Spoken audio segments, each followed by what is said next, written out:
The Emerald Host.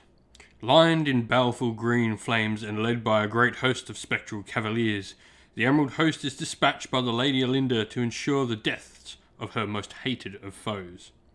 With spectral scythes and tearing claws, they rend the souls of the living, leaving in their wake a trail of lifeless corpses, their faces twisted in the throes of heart-stopping terror. Such is the final fate of all those who dare to entertain the falsity of hope and refuse to accept the eternal truth of despair and grief into their hearts. With their riders, they enact the Emerald Curse upon their foes, and once a being is marked with the Emerald Curse, their doom, and that of any who associate with them, is all but assured. Whether it takes mere days, months, years, centuries or more, the riders of the Emerald Host will eventually find and end their prey. So, let's get looking at how we can start collecting a Nighthaunt army using the sub-allegiance for the Emerald Host.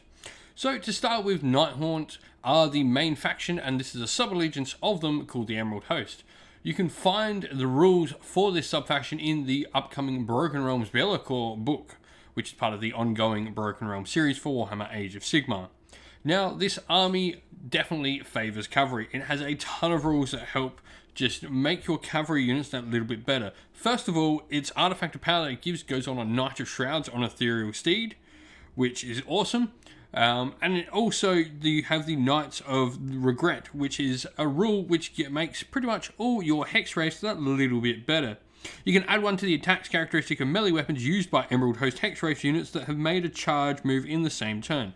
This is really cool because it's further compounding the rules that you get. And what's cool about this is it says make a charge move in the same turn. So this means you're going to get that extra attack if you land that charge in the charge phase and get that big number 10 and enable you to get that extra attack in the charge phase attacks as well, and then get it in addition in the combat phase, which is really cool. It's making rules that work alongside your rules already, which is good. In addition, roll a dice each time you allocate a wound or mortal wound to your general if they are within 3 inch of any Hexwraith units from the Emerald Host, and on 2+, you can allocate that wound to the Hexwraith. So pretty cool. You can protect your units really nicely with this, which is awesome. It means characters that otherwise might die really quickly, and that is generally an issue that Nighthaunt have, is that their characters are generally pretty squishy. Even with an Ethereal save, you have this little bit of extra protection on them.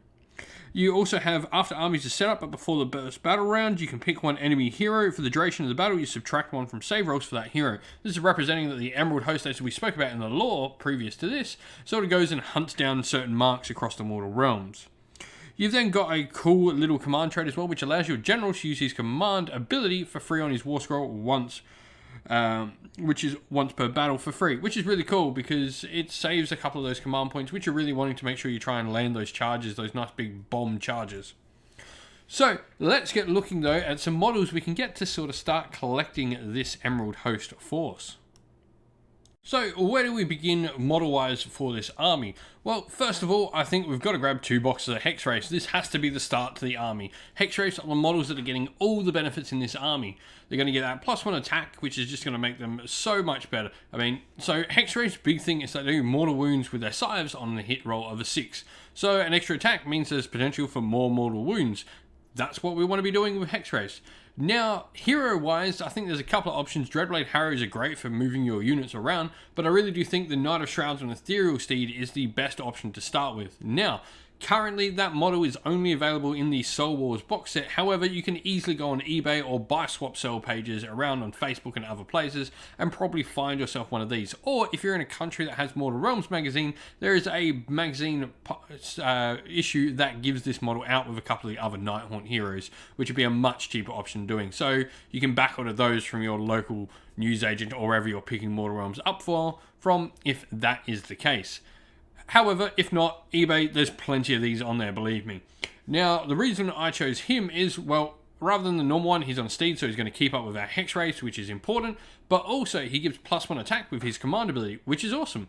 Remembering we get to use that once for free, which means he could do that and then allow a unit to charge as well and try and get that nice big longbomb charge. And other things as well. It's just further compounding that the Hexwraiths are going to get more and more attack stacked on them, hopefully getting more and more mortal wounds on them, which is what we want.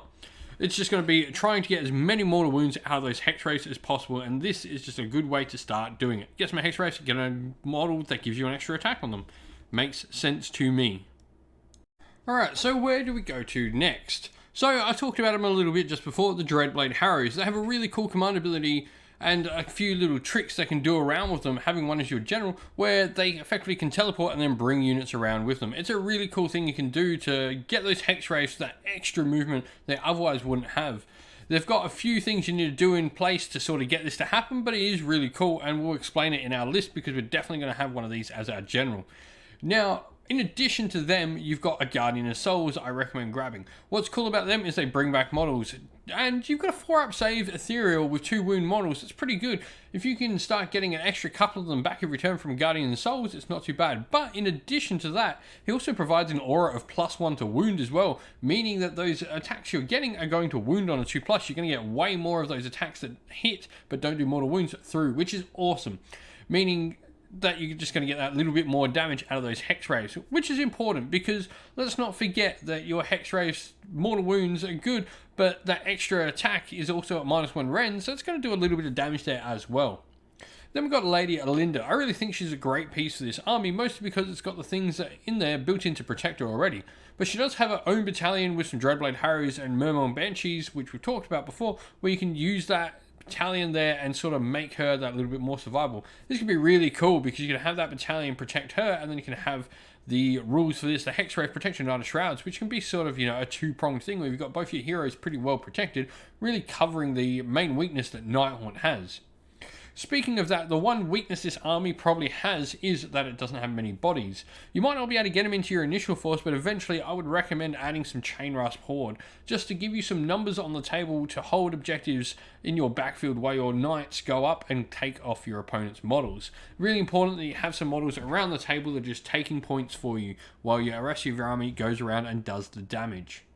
But now we're going to look at a list and we're going to put all of this into practice and sort of show how we can start off playing with an Emerald Host force. Alright, and here we have a little sample army list for you all for the Emerald Host. Now, it comes up to 990 points, and no surprise, we're using Nighthaunt Allegiance Subfaction Emerald Host, of course.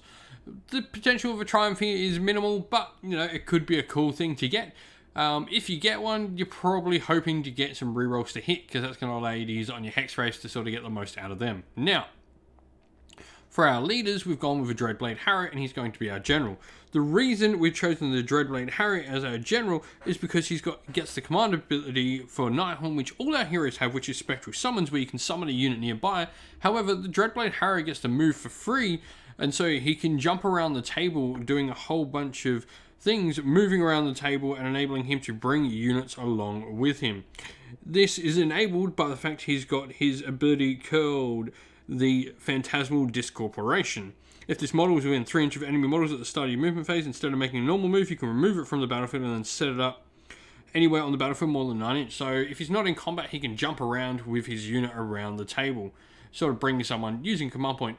But also remembering he's our general, so he gets to use the command trait on his war scroll for free, which is pretty cool. So this means he's got Curse of Loyalty, which is reroll wound rolls of 1 for attacks made by friendly models whilst they're within a certain range of him, which is cool. Now, on top of that, we've then got the command trait Law of the Host. This gives him a little bit of healing in addition. And then we've got our Guardian of Souls there with the Beacon of Nagashazar, which makes his healing from his Spectral Lure spell not just D6, but D6 plus 3, guaranteeing we're at least getting 2 Hexwraiths back with every casting of that spell. We've then got the Knight of Shrouds on Ethereal Steed as our last hero in the list. And then Battle Line, it really comes down to sort of this of what you want to do. I've got 2 units of 10 and a unit of 5, but you could easily make this 1 unit of 10, 3 units of 5 to sort of spread out your forces. Or you could probably drop 5 of the Hexwraiths there, or maybe even 10 and bring some Chainrasp in addition. There's a few things you can play around with here as well. Like you could potentially drop the Knight of Shrouds on Ethereal Steed and bring in Lady Olynder. You'd probably have to drop a couple of Hexwraiths as well. Maybe a unit of 10 and 2 units of 5 of what you'd be able to bring with that. But there's certainly options to play a few different ways with this, which is fun. I think starting with this, you've got a few options you can do around there and around the side. What do you think of the Emerald Host though? I'd love to know everyone's opinion on it. What do you think of it, and are you going to give it a shot? I know Hexwraith lists have been really popular with Nighthaunt of late. Well, thank you for watching. We hope you enjoyed the video. If you did, please don't forget to leave a like and subscribe, and also drop a comment letting us know what you thought of everything in the video. If you'd like to come chat more with me and other members of our fine community, you can do so by following the link to our Discord server in the description of the video. And thank you to everyone who supports the channel via Patreon. Thank you to James, AJC, JC, Christian Weir, Soren, Kenny Lyle, Outer and Shot First, Cow Spawn, James Crowder, Andrew Bowen, Nathan Fee, and Tim Newman. Thank you all for supporting the channel. If you'd like to help support the channel like they do, you can do so by following the links in the description of the video again to our Patreon and YouTube members. We will get a shout out for everyone who supports us. Lastly, go check out our featured channel section though. There's a ton of other fantastic Warhammer Age of Sigmar content creators in there, ranging from everything from battle reports, tactical videos, painting videos, lore videos, and more besides. That's it for today though, folks. Stay safe, stay well, and most of all, keep fighting that war against the Grey. Ciao for now.